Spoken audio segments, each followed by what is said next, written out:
Keynote speaker today is Mr. Chris Jonas, collector, researcher, and author. Chris grew up in Illinois, where he first started collecting stoneware from the Macomb, Illinois potteries. He now resides in some strange land called Minnesota. A little town, I don't know how big it is. It's very big. Steve, Savage? Savage is 60,000 maybe? Savage, Minnesota, for those of you that know. But he continues his research into the potteries around Macomb. Today, Chris will bring the history of the pottery manufacturing centered around Macomb, Illinois in the late 1800s and early 1900s. It led into one of the largest clay manufacturing businesses in the Midwest.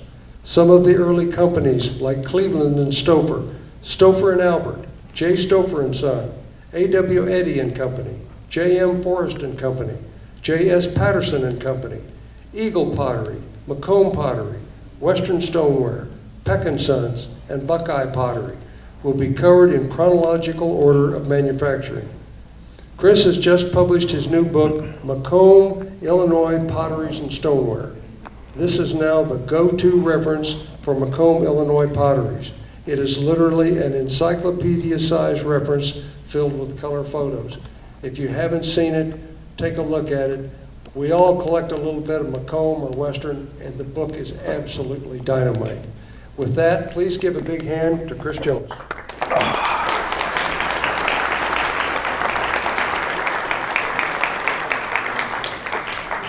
Good morning.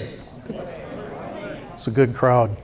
Again, my name is Chris Jonas, and I just published this, what was very eloquently told is now an encyclopedia reference guide. It is fairly big, almost 1,000 pictures. Labor of love, all about Macomb. Let's get into it. I'm well caffeinated. Everybody ready?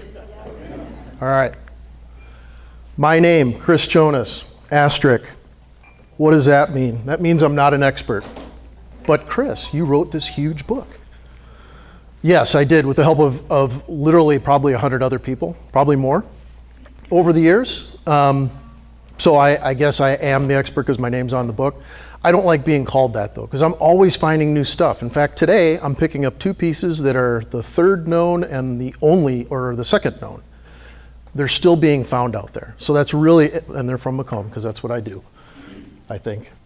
I was born and raised in Illinois, born in Rockford, lived in Chicago area.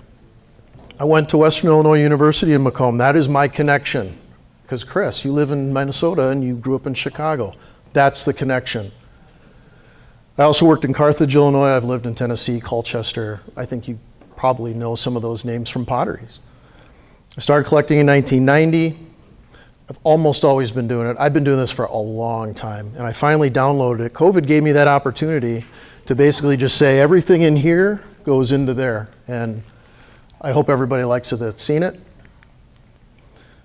There's the shameless plug. Larry already did me better than I could ever do. The copies that I was going to bring today for sale are in Kansas City. Sorry. So that sucks. And then I went to print out some order forms so that people, if you're interested, you could remind yourselves later. Printer ran out of ink. You're welcome. So if you want to talk to me afterwards, I'll be hanging out. We can certainly talk about how to get you a copy once they do arrive in my hands in the next few days, couple weeks. I don't know. We'll see. Macomb, Illinois. Where is it? Western Illinois. That little red dot. It's 370 miles directly south of here, literally. It's the county seat, and it was originally called Washington, Illinois, because when you settled a town back then, you called it Washington, and then you decided afterwards. General Alexander Macomb was who it was named for, and basically the population has fluctuated, but it peaked in the 90s. Now it's not as, I guess, populated. So I've been calling the Illinois Stoneware Corridor based on this map. Here's why. Tennessee, Colchester, Macomb, and Bardolph, all very, very proliferous potteries at almost the same time, right? Few things that we need to look at. The railroad, very important. If the railroad didn't exist in Macomb, they could have gone through any town. They chose Macomb. That was really the first big event in Macomb's history. Then they found clay. If you didn't have clay, I mean, we all know if Red Wing didn't have clay, if you had to get it from Winona, you wouldn't have had Red Wing stoneware, right? Because it's prohibitive. You needed it to be local. That's one of the reasons Red Wing became what it is today, right? Local clay. Here's a picture of the Macomb clay pit. This one, I believe, was the Runkle clay pit, which was north of town. There's actually six major manufacturers there. I'll come on this other side because then I can see a little bit better. So here's where all the clay was located. That's really the biggest thing that I want everybody to know, right? If it wouldn't have been near town, even close, none of this would have happened in Macomb. So that was the two fortunate occurrences were the train and the clay. The Runkle, which is, if I can do this properly, right up here, he found the clay because his cows were going through a creek bed and coming home every night covered in clay, literally up to their bellies. He's like, what is this? Boom. They started using it in Bardolph, then in Macomb. So there's just circumstance, right? Somebody's cows, he got mad, he had to wash them every night. Pottery timeline. I want everybody to know that there's actually 20 different companies that produced stoneware or stoneware type manufacturing. I left one off of here because it was mostly porcelain, and that was the insulators out of Macomb, Illinois manufacturing. I left them off here because porcelain to me just wasn't stoneware, so that I had to draw the line somewhere, right? For those of you that were wondering and counting very quickly, there's 19 companies that are listed here. I'm going to show you a map of Macomb, and this is really important because there are all sorts of, you know, when you have 19, you're like, 19 different locations? No. Here's the first three. The second, 6? And here's actually a picture of some relative, where you can kind of archival type pictures. The only known picture of eagle pottery, for those of you that have a piece of eagle pottery. This is the only known picture of the pottery. This was the same year that it closed. And then there's a really neat picture here which shows the eagle pottery kilns right here. And this is Macomb stoneware. They were literally 2 blocks away from each other. The Macomb pottery was only a block away from that. You actually can't see it, but this is part of it right here. Here's some more locations. I want to mention that if you're along the rail, the first couple sections here of potters, they didn't really last very long. They weren't near the railroad. They had more breakage going to and from the railroad with their pottery and their clay than anything else. The next set of folks that came in, they're like, I'm going to get really wise here, and we're going to move. A.W. Eddy sold his interest here and moved near the tracks. Why? Because that's where the train is. At the end of the day, this is where all the potteries were in the Macomb area, including Western Stoneware. I'm listing those as a Macomb plant, simply because during that same time period, when Western was operating, some other Macomb potteries, originals were there. Little picture for you of Macomb Pottery Company in 1905. This was their second location out on East Piper Street. The building still exists today, although it's in somewhat of a disrepair, but it's still there, which is really cool. You guys have Pottery Place here. This is the only one in Macomb that still exists. There's also a brick plant, and I like showing this picture simply for this reason. There's the 2 kilns, and that brick plant actually helped build some of the potteries originally. So that's kind of I don't know the name of the guy offhand. I'd have to look up in the book, actually, to be honest with you. There they are. All right, so chronological order. Larry did me a favor by telling you this is how it's going to go. Cleveland and Stouffer. Cleveland and Stouffer started in Bardolph. There's that connection back to the corridor, right? They were actually going to build in Macomb, and then they went out to the clay bank, the Holler clay field, right outside of Bardolph, and Bardolph's like, hey, there's some potters. They're going to buy clay from right outside of town. They're like, hey, great. They went and kind of lured them away from Macomb, started in Bardolph. A few years later, they're like, the heck with this. We're going back to Macomb. They got free land and $500 to come back to Macomb. And at the time, that was a great deal, right? So I have a rendition.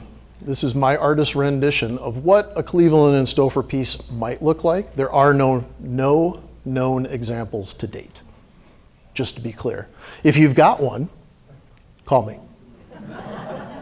Because not only would I love to try and weasel it out of your hands, but I'd love a picture of it.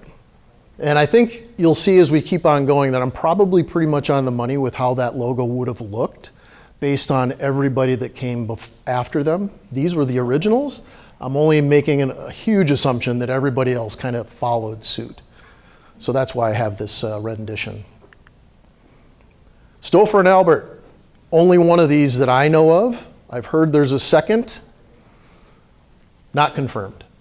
1873 to 1878. Jonathan Stouffer, he'll be a familiar name here in the next couple slides. And Mr. Albert from Bardolph, they bought out Cleveland, and buy the book, you'll have to read about it, it's a couple pages long, but there's a lot of kind of inner workings of the stoneware families in the Macomb and Bardolph area, and they often bought each other's shares out and kind of moved around. So anyway, only one of these are known. Again, call me. Stouffer and Son existed at the same time as Stouffer and Albert. You'll notice the dates here, 73 to 78, 73 to 81. Why? I have no idea. Nobody knows why there's only one Stouffer and Albert listed, and there's no real good record of why Stouffer and Son operated at the same time. They were in the same spot. Anybody seen this logo? Everybody familiar with this one? Starting to get harder and harder to find. The squatty here on the left and the water cooler in the center are the only ones known, both for squatty and water coolers respectively, and it's the only Stouffer piece that has an eagle, and that eagle is actually an Ohio eagle. You'll find that on some Ohio pieces. There is a connection because Stouffer came from that area at one point and actually made a stop in Ripley, for those that are familiar with Ripley, Illinois pottery. So here's the only stencil, the only variation in stencil from Stouffer. And if you find another one, let me know. Call me. A.W. Eddy, everybody knows A.W. Eddy, very prolific potter. Started in 1875. I told you before, he decided to move. That's why you've got two different dates there. He moved from really far away, from the tracks to the tracks. And as a result, he had two locations, and he had the most salt glaze marks of any pottery that I'm aware of. There's 7 combinations that you could potentially get. Collect them all. I've tried. It's very, very difficult. Let's go through them. There's 3 stencils. This is the earliest from the very first pottery location. This can be verified a couple different ways. Number one, the clay is really, really coarse, and there's chunks of clay in the actual pots. This was most likely because of the horse-drawn crusher that they used. When he moved to the second location, he got, I think it was a 40 horsepower motor that did the crushing, and it was a constant basis, so the clay's a lot smoother after this. Very desirable pieces if you can find this particular stencil. And if you can find one in a 2-gallon, like this really beautiful 2-gallon here on the right with handles, you're really in the money there. That's a great piece. Second stencil from the second location. This one I think is probably the most prevalent of all that are out there. Why, I don't know. But it's a really great stencil. And as you can see, if we go back here, there's only one decoration around the number. So this is your first variation, number 1. Here we have number 2 with that same decoration, new stencil, 3, 4, and 5. Last but not least, the third stencil, and we have our 6. I think I just went out. Yep, yep. Wave your arms and point. Anyway, I can be loud, trust me. Thank you. Thank you, Paul. Thank you, Paul. As you can see here, another few different. Thank you very much.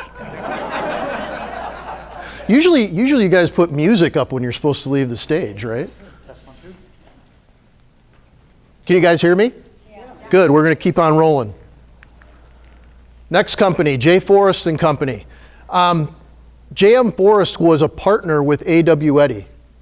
He was the and co of A.W. Eddy and Company. A.W. Eddy said, I'm going to the tracks, you can have it. He bought him out.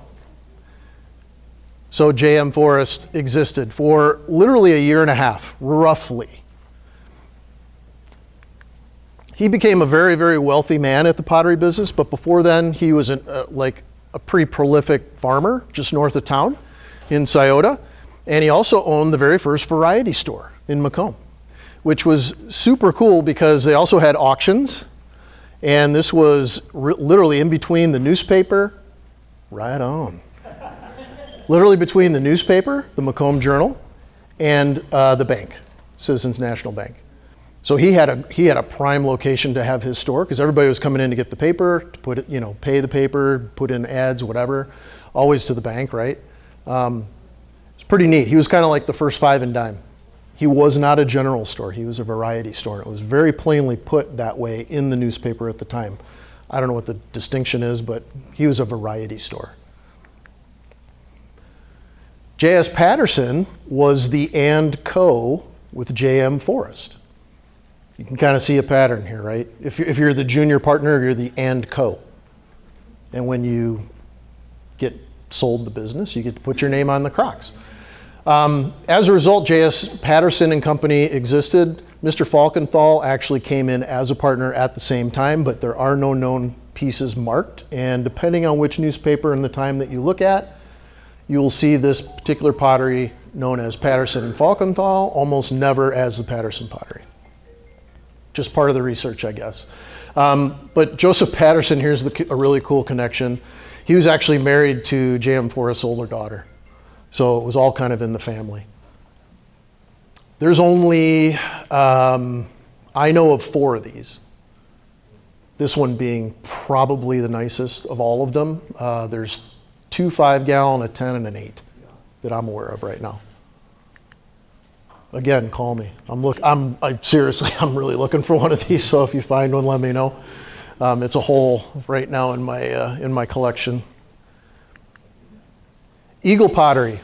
Eagle Pottery. So all these companies were all. Let me turn this one off. All these companies were at the same location. We haven't even moved locations yet.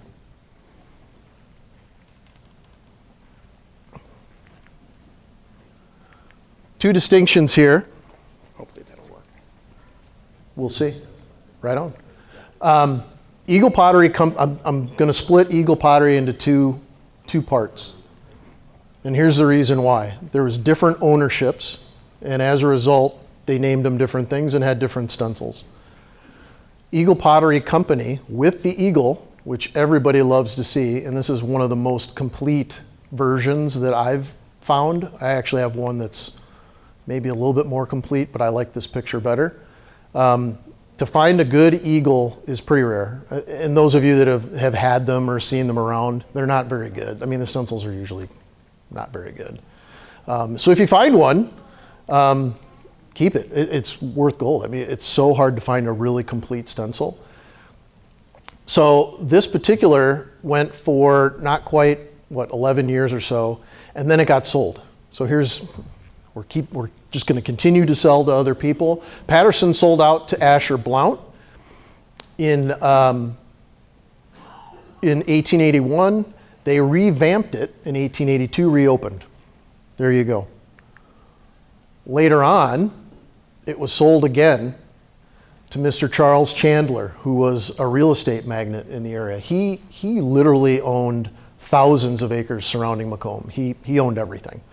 And he decided, hey, I'm going to try my hand at this. They changed the stencil at that time, and it ran officially until 1898, but as early as 1895, it was in total disrepair, not running. So is that the official dissolution of the company in 1898? I don't know, but that's the last mention I have found in my research. Macomb Pottery Company. Everybody knows Macomb Pottery. Probably everybody knows about these marks. You've had one, you've sold one, you've seen them. There's actually 3 of these different stencils. 2 of them are shown here. One is this one. This is pretty standard, and there's 2 different sizes of this one. And then there's this one, which, as you'll notice, has a different has a C with a small O and a period underneath it, and this side does not. This is a much smaller stencil than this, but I want everybody to know that once you find a Macomb Pottery, there's 2 more to find, actually, if you want to look at stencils and being complete. And that kind of gives you an idea of when they were made as well. We've all seen these. Macomb Pottery Company, the manufacturer's portion of the salt glaze, there's actually 2 of these as well. 2 different styles. I actually didn't notice this until about 3 years ago. And I've been doing this a long time, right?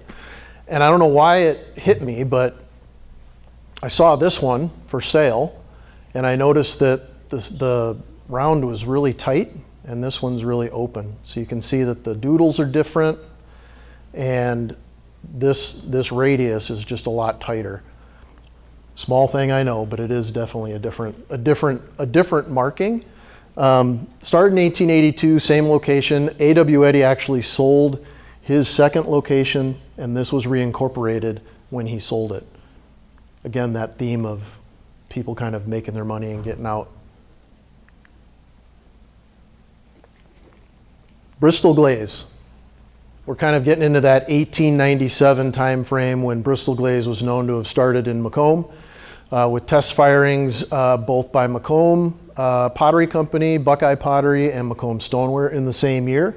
Macomb Stoneware did it first in March and followed soon by Buckeye in September. Macomb Pottery didn't do theirs till almost the end of the year. I believe this to be the first marking that they made with the horseshoe.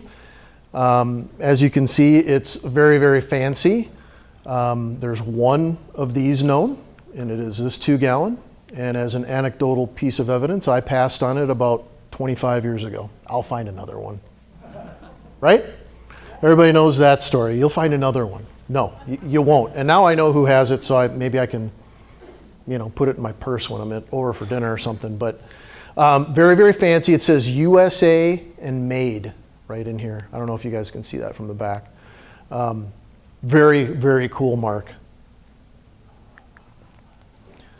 But they also made a miniature one that they put on pint and half-gallon canning jars, which that's the only one that I know of as well. But they also put another version of it, because I like to be complete and tell you everything I know. They got rid of the, they got rid of the scroll, right? And put patented in the middle, because that's the patent date, both on your Red Wing jars and on the Macomb jars. Pretty cool stuff, though. Another version of the horseshoe, a lot larger. They got rid of the underline that was down here, and a couple of, I think this jutted out a little bit. Subtle differences, but definitely another version. And here's that same version on a really sweet advertising jug. I actually saw this about 3 weeks ago in person. It's freaking fantastic. I mean, it's just amazing. Really thick. This is super thick. Definitely a salt glaze transition piece, and actually Macomb Pottery never used a hex. They always used a circle bung and all that stuff in that time frame, so that's kind of a unique piece. And the guy that owns this was gifted it. Yeah, not very long ago. I know who gifted it to him. I have never gotten a gift from that guy. Another variation. Here I'm just trying to show that there's almost always another thing that you've never seen. Here's a salt glaze era shaped churn, right? I think we can agree to that. This one, actually, probably more people know this shape of churn, not from Macomb Pottery Company, but because of Western Stoneware, right? That's the same shape as Western Stoneware. And actually, I think Western continued that after they acquired Macomb Pottery. Another cool version of this particular horseshoe. I actually just bought a 2-gallon like this a few weeks ago. Just love it. Only one of these known, Macomb Pottery Company, Macomb, Illinois. It's another variation on that horseshoe. I think, how many does that make now? 1, 2, 3, 4, 5, 6. I think there's 7 or 8 of these. Macomb Pottery Company, the fruit jars. So your fruit jars, the Red Wing fruit jars, were actually first developed by a couple different gentlemen in Macomb, and that was what I called the shouldered version. This is a stacking version. This particular one, you can see here, has stonemason, and it says it's patented. This is the only one I've ever seen with a patented stamp in blue on the side. Most of the time this will be imprinted on the bottom. And here we have the stonemason, and you can kind of see that. And the whole point here is that you can see that their pictures were actually true to life in the actual product. A couple variations here. We've talked about the small little horseshoes. I think we all know these are very, very desirable and very, very hard to find. Here's an actual really cool, and again, the only one that I've heard of to date, out of Portland, Oregon. I mean, come on, oyster and clams? Certainly. I don't know if I'd trust it though. I mean, I know they did a good job of canning, but who's gonna eat clams out of, I don't know. Sort of like gas station sushi, right? And up in the upper right, we just talked about this, right? So the patent date on Red Wing jars is either straight across or maybe a 2-line. It's completely different than the Macomb jars. So if you ever find an unmarked, here's your way of telling. This is gonna be your Red Wing, and the Macomb, I don't know if I show those here, but it's different. And here's the guys, and I want to Charles Ketron, he's pretty prolific. He worked for all the companies and he ended up being the first guy that ran the Western Stoneware plants when they came to town and bought out everything. The other guy, Fred Maxwell, he didn't have as good of a life after that as maybe Charles did, because he was arrested for embezzling from both the Petches and from, which one was it? One of the Tennessee potteries. Of the Tennessee Pottery Company. Yeah, so he didn't do well after that. He got a really nice patent and did very well as a large ware turner for a long time, and then he kind of went to the wrong side, the dark side, if you will. And but I think it's kind of neat to talk about the fact that Charles and Fred did a bang up job on fruit jar patenting and how to manufacture them, and then one went right, one went wrong.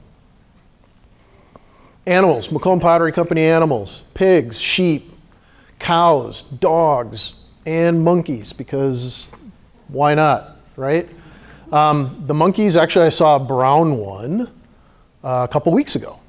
So they're still out there.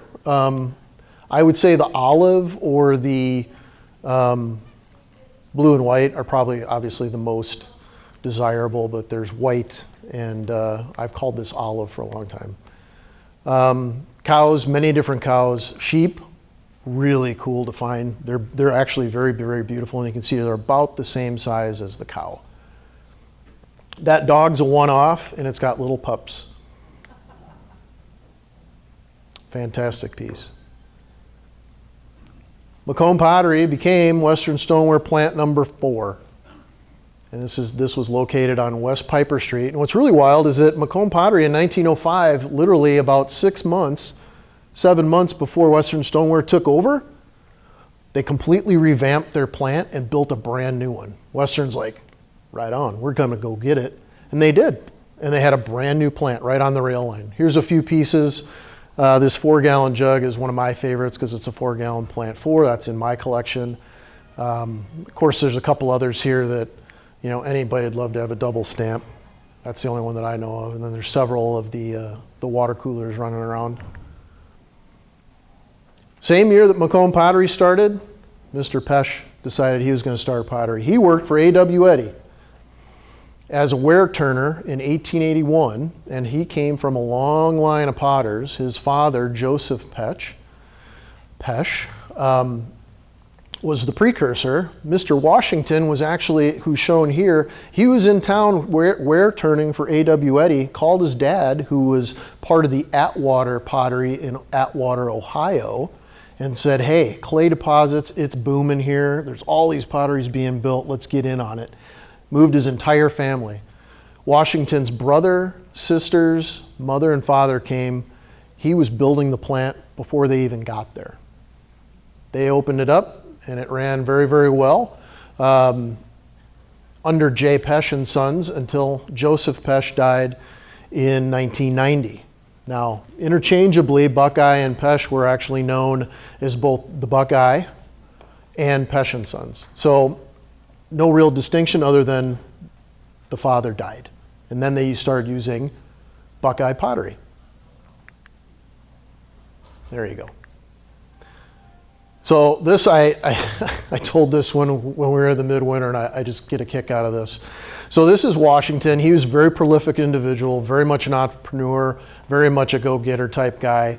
This is his application for a passport in I think it was 1920. It'll be wrong. Let's just say the early 1900s. His chin was double, and that's what I think is the cool thing. They actually, is it sharp? Is it double? Is it? I don't know. Could there be a triple? Maybe. I don't. But you couldn't do that today, right? I mean, round and full face. He was also all of these things. He was a huge guy in Macomb to make Macomb stick to the map, bring other businesses, develop new things. He built, along with Charles Chandler, which I mentioned earlier, owned the Eagle Pottery.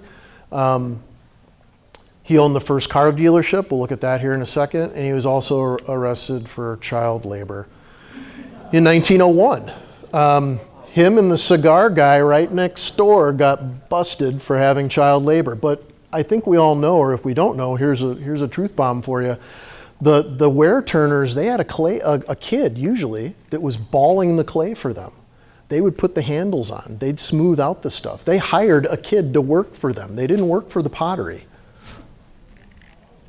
It was interesting.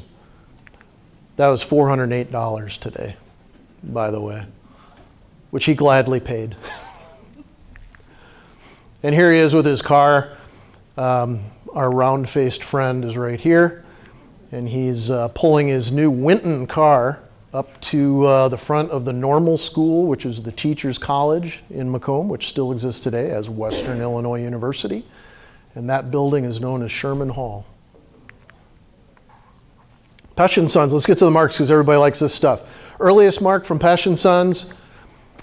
Why? Because it's the earliest one. And I do have some documentation that shows why. Here's a really great hand-drawn. I still believe that this came from an Atwater potter that came over from Atwater, Ohio. There's actually, this one was known for over 30 years as the only one, and last September another one was found. This one is found in Missouri, and it's fantastic as well. And the marking is exactly the same, and I've actually been able to compare this to an Atwater piece, and they match up almost perfectly. The second stencil from Pesh and Sons was this one, a little bit different, more refined, definitely, than this one. These two pieces are from my collection on the right, and just shows you a couple different positioning options that they offered. Whether it was a mistake or not, I don't know. The stamp, I'm sure a lot of us have seen these stamps. If you can find one washed in blue, even better. Albany, even better. Clear, you're really winning because those are almost never complete. Here's a double stamped 10-gallon field jug that was found recently. And by recently, I mean probably 3-4 years ago. Fantastic piece, double stamped. Here's the big one. 1887, the National Agriculture Exposition was taking place in Kansas City, and this piece was commissioned for it. If you've seen this one online, yeah, it's pretty fantastic. It's a 16-gallon jug. It's double stamped. It's got the blue bung, double-handled turkey. I mean, it's got everything you want, right? And so Crocker Farm was, nice enough to put this one out online a few years ago, and this is an Atwater piece, Atwater, Ohio piece. I think you can see there's a definite similarity in that cornucopia to the other, and with Joseph, the elder gentleman's link to Atwater, I think that pretty definitively says that somebody came with him. Here's the Buckeye pottery, really only one mark, pretty plain and simple. We've all seen that one. Again, getting a complete one's fairly difficult, it seems. There's a couple of different mini jugs that were under the J. Pesch and Sons. I've never seen just a Joseph Pesch jug like that, but I thought I'd show them here because those are still seen. The one on the left is not. This one on the right you'll see quite a bit. This one I've never come across one myself personally to buy, but call me. All right, I mentioned this before, the Macomb Red Wing connection. Fruit jars, number 1.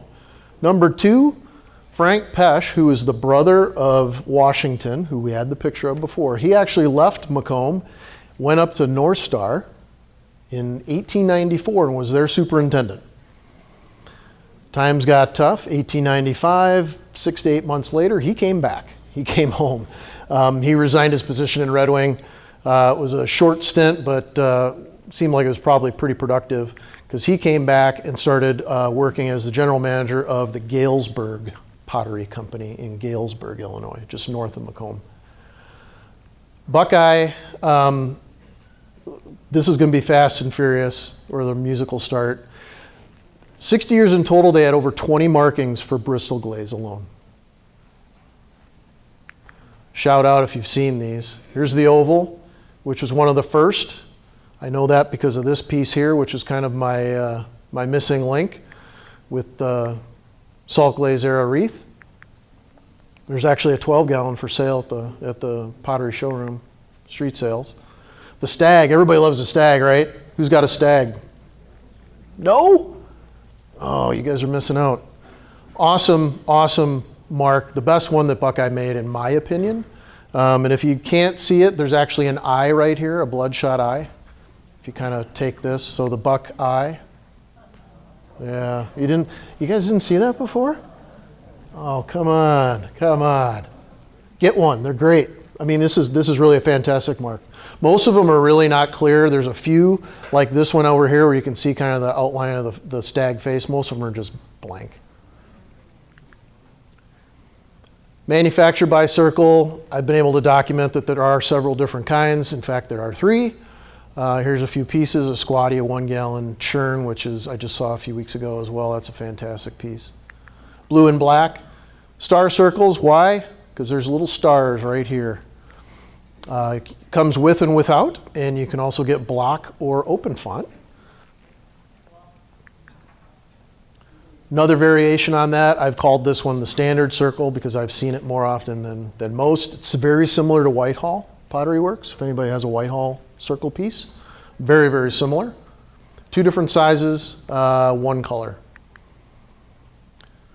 3-leaf, very, very hard to find, in my opinion, hard to find marking. It's not very common anymore. There was a period of time in the late 90s where I was seeing it a lot more than I do today. Of course, I live in Savage, Minnesota, so maybe I'm not in the right place for it, but still a very desirable mark, especially if you can find a clean one. I know of 3 of these. This one is in my collection. This, in my opinion, is the transition from Buckeye Pottery to Buckeye Pottery Blue Ribbon. Blue Ribbon was their brand approximately 1918 onward until their demise in 1938. I believe this is the first one because this is the only piece that I've been able to find that has both an old style circle Buckeye Pottery marking and a blue ribbon. Everything else, and it's a stylized blue ribbon. I mean, that thing's almost 7 inches long. It's huge. And it's dark. Like I said, only 3 of those. Buckeye pottery, the long ribbon, everybody knows this one, right? We've all seen these. We've probably also seen these. These are both of these blue ribbon, the long and the outline, were both made at the same period of time. They were in a catalog together. And I want to point out here that they're actually the same exact stamp, but one doesn't have the block outline. Art Deco ribbon. I've heard people call this all sorts of things. I call it the Art Deco ribbon. Somebody calls it the flying, or whatever you want to call it. It was during the Art Deco period of time, and it was kind of made during the same period of time that Western stoneware had, like the bear paw and the spring leaves and peacock and some of those other ones. Buckeye had the same thing. Of all of these, the hardest or the most common to find are these two, both with or without this ribbon. I would say this is probably the next hardest to come by. This one, I mentioned earlier, I'm picking up another piece that's one of 3 known. I'm picking up one of these, and I own another one. So I have 2 of the 3, I guess. But if you have a Joseph Patterson, I'll set you up. I'll trade you straight up. So here's a full set of all the 5 marks from the Art Deco period. I'm actually picking this one up today too. It's one of 2 that I've known to see. I've only seen 2 of these in all my time collecting, and they've both been within the last 3 years. Why? I don't know. But it is different than this one, obviously, right? And and I think I forgot one. I forgot a ribbon in here. So you're going to get rooked out of the 20 plus. You're going to get only 20. I'll give you a refund. Anyway, this is a really tough piece to find. Both of them were 8-gallon. This is not the one I bought, but it is a different version, actually a physically different crock, but the same markings. Hand painted. Everybody's seen these. Some people love them. Some people hate them. Some people are like, it's fine. Very, very elaborate. Very, very varied of design. They hired art school students from the normal teachers college to come in and paint. These are each one was hand painted. Every one of them is different. You can see some of the variations here, from pyramids and cows to, arrows, and I think we've called this one the Monet version. The Phoenix, we've got the toucan. Here's some other really wackadoodle ones with a pipe, and we don't know. I call this the genie. I have no idea. But even if you found, I've documented probably 40 different of these. They'll have the same toucans, but all different variations of lines and colors. Buckeye pottery, very prolific, like I said. They also made duck decoys. There's a guy named, and I'm going to get it wrong, it's in the book. Charles Beaver is his name. He worked with pottery for 35 years, and he made these. There's only, I know of 7 to date. This one here being the only one like this that I found. It does not have a fin on the bottom. This one does, and it's attached to this really sweet 2x4-ish floating platform. The reason being, when he first made them, they tipped over. They didn't float at all, like ever. So then he put the fin on there, and he fashioned a board onto them. But there's 4 or 5 different variations of breed, and there's 3 different variations in the actual stature. There's one that looks to the left, there's one that's straight, and there's one that's in a preening where his head's all the way turned back. Very, very hard to find. I've had my hands on all of these, and they're very, very light, which is really, really kind of cool. And they're cold painted as well. They're not fired. Macomb stoneware terracotta, last to the party.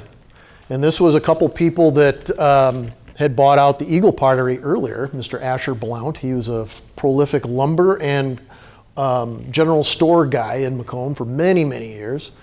And so the terracotta company predated the Macomb stoneware company. It was just a reincorporation. Again, very rare letterhead there. Only in operation for about 4 years, 3.5 to 4, give or take. before they switched over. Two variations on the marking. There's this one, and then there's this one. These letters are over an inch tall. Actually, an inch and a half tall, my bad.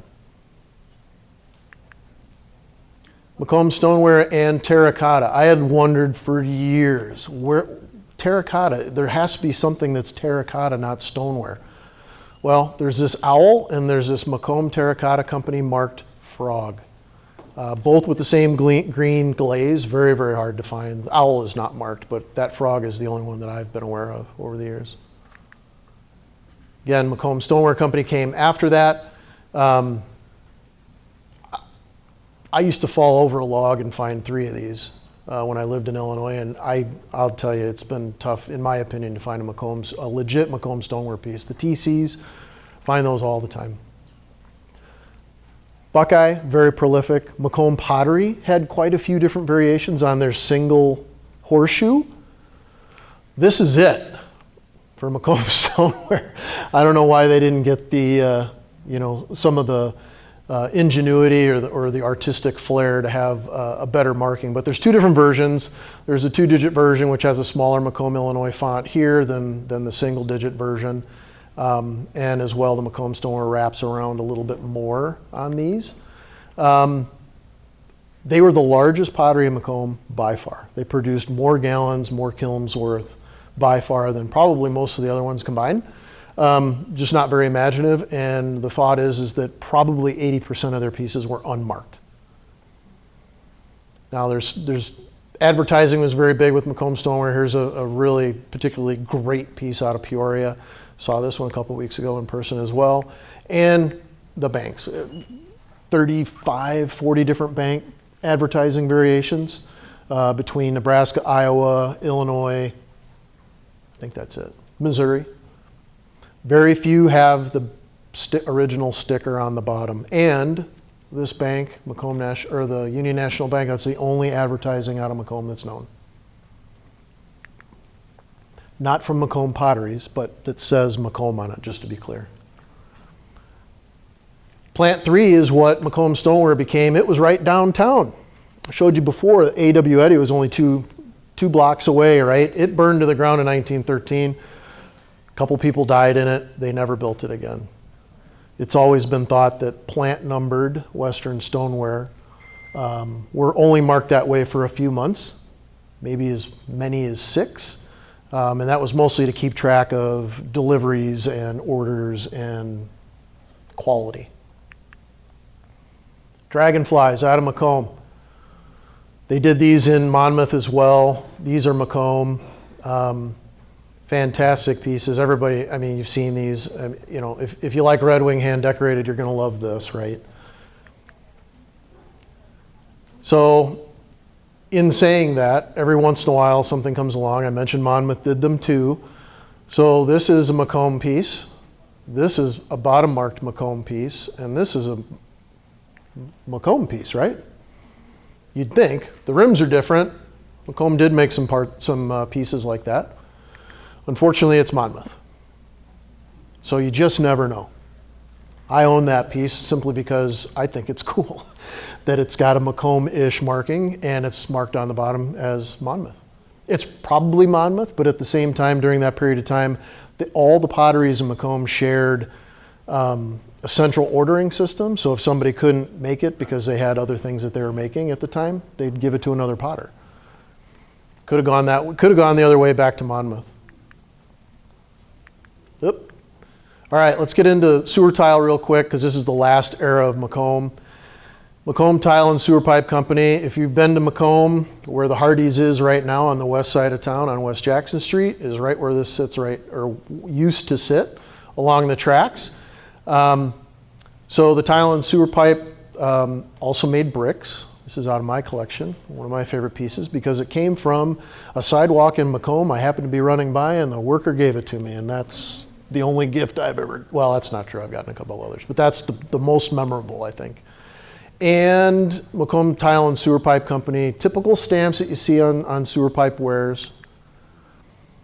This is one of 2 chairs that were made. It is marked with this guy in the back. It's not I say in the book, and I'll tell you right now, I lied to you in the book. If you own the book, you already know this, or you will know it in a minute. I said it was the only one that I had known of, the only piece of furniture that I had known. Then I went to the Monmouth Museum a couple weeks ago, and they've got a Monmouth chair that looks almost identical. So, goes to show that's why I'm not the expert, right? I said I'm not an expert. Always finding new things. This is a fantastic piece. It's located south of Macomb, and this overlooks an absolutely fantastic flower garden. It's uncomfortable as all get out, but it is absolutely a wonderful place to sit where it's located right now. 2 chairs made, both got broken, both got thrown in the dump. Somebody's like, they went and got it, put it back together. It's in several pieces, but as you can see right here, still fantastic. You can see it's a 21-inch sewer pipe, 24-inch sewer pipe, and they had to, you can see that how the back comes back. I mean, it's still uncomfortable, but pretty cool, and it weighs an absolute ton. Frost sewer pipe. 10 years later, the same guy that started the first sewer pipe company is like, hey, this was great, let's do it again. He did it again on the other side of town, west side of town. Same tracks, other side of town. Didn't last very long. Frost sewer pipe, that's their stamp, the only one I've been able to document over the years.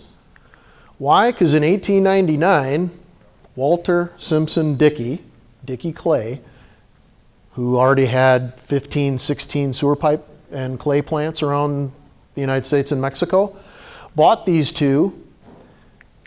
Little bit of there's some political stuff going on with that. Nobody was really happy with it. So he put it under Illinois Manufacturing Company. So for only a few years, they produced these 3 marks, but under the Illinois Manufacturing Company name. Very, very confusing when I was researching it. It took me forever to figure it out. Finally, one little article tucked way deep in the back of one of the newspapers, I found it. After that, he finally got the rights to everything. All the political and legal stuff was gone. He renamed it Macomb Sewer Pipe Company. 2 known marks, very simple, Macomb Sewer Pipe Company and Macomb Sewer Pipe Works. Why? I don't know. It actually, I didn't know about this mark for a long, long time. Finally, I saw it in a newspaper article. They kept calling it the Works. I'm like, what's the Works? Where is it? Well, it's the same, little bit of research, a little bit of connecting the dots, and these 2 are the same. Stumps, everybody loves the trees. These are marked all different ways. I've actually heard of a Frost Sewer Pipe Company as well. These all came from the same collection, which is pretty cool. They weigh a ton too, as everybody knows. And of course, Dickey Clay renamed again in 31, and it went up until 42 when he died. He died of a heart attack in Kansas City.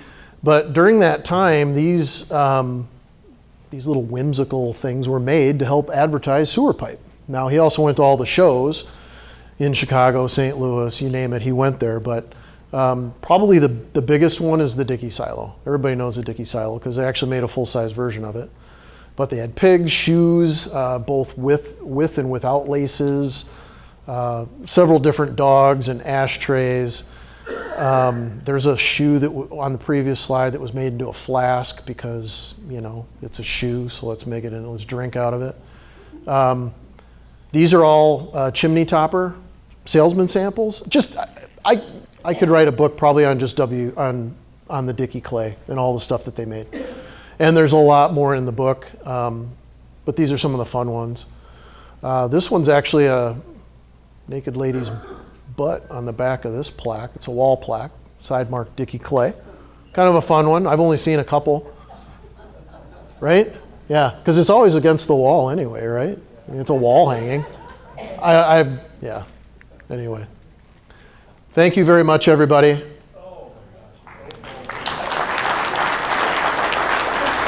So as I said, I don't have books for you. If you're interested in a book, talk to me afterwards. I'll ship it to you for free. And thank you very much for having me at the 45th anniversary. This was fantastic. It was actually a very big honor to be able to come and talk to you about my favorite thing, Macomb stoneware. Thank you, everyone. Thank you so much. Thank you again. I'll give you that back. Isn't that great? Told you it would be.